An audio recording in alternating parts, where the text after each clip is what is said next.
Ciao ragazzi, oggi ho qui il Motorola Rider 60 e vi mostrerò come configurare lo scanner di impronte digitali.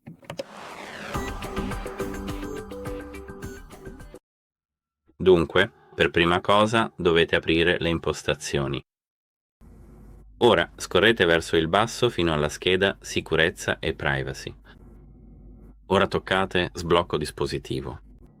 Assicuratevi innanzitutto che sia impostato il blocco schermo. Può essere una sequenza, un PIN o una password.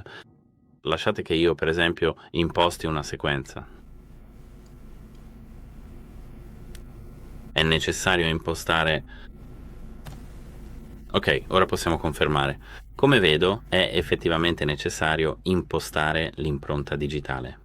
Qui, dopo aver impostato il blocco schermo, vedrete impronta digitale. Confermate il blocco schermo proprio qui e toccate Configura.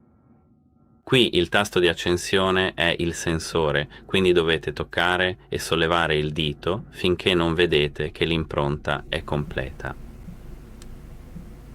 Di tanto in tanto è necessario cambiare leggermente la posizione del dito sul sensore, così da permettere al sistema di scansionare l'impronta nella sua interezza.